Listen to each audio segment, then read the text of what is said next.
Hi, I'm Laura Flanders of The Laura Flanders Show. Watch every week on Free Speech TV, Link TV, YouTube, or if you're in New York, CUNY TV. Prefer to listen? Subscribe to the free podcast at lauraflanders.org. I end every week with a commentary. I call it the F word. Here's this week's.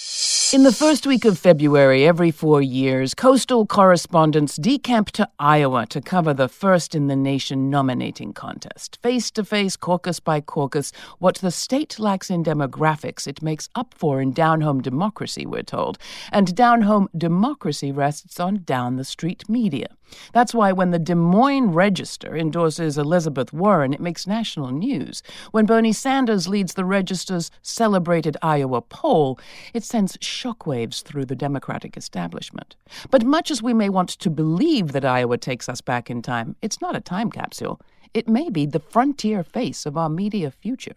Last November, Gatehouse Media, the nation's largest newspaper chain, gobbled up the Register when it merged with Gannett, the second largest, in a merger valued at $1.2 billion. The new company, called Gannett, now owns 1 in every 6 papers in the country, and the paymasters are a private equity firm, Fortress, which itself is owned by a Japanese conglomerate, SoftBank.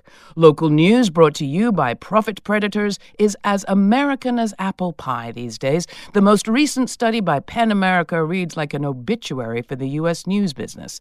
At least 3.2 million Americans have no local paper today. Most of the rest have only one, usually a weekly. Casino capitalists have been vacuuming up presses not to spruce things up, but to suck what remains dry. It's not scoops they're after, it's so-called synergies.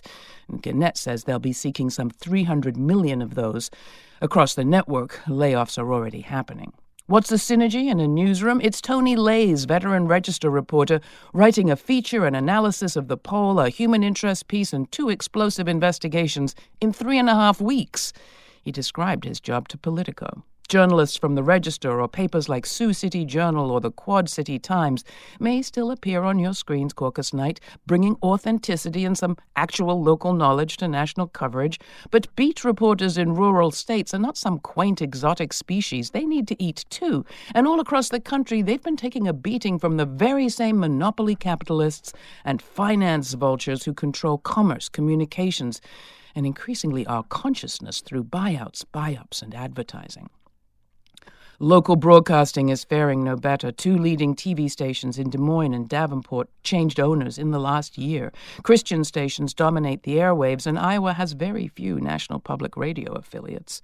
The state's solitary community station, KHOI in Ames, is funded by listeners and staffed by volunteers.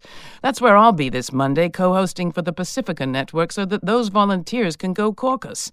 We will go directly to the people from farms to cities to the Mescowee Native tribe for the important insights and context driving the results, says station manager Ursula Rudenberg. It's not your typical national news coverage, she says. And she's right. It may not be typical, but it may be the future. If local residents want local media, they're going to have to volunteer or pledge for it, and maybe that's not so bad. After all, do we really want our reporting on Warren, Sanders, or Klobuchar, all of whom support bills to defend local media and block massive media mergers, brought to you by the world's biggest wealth suckers? I don't.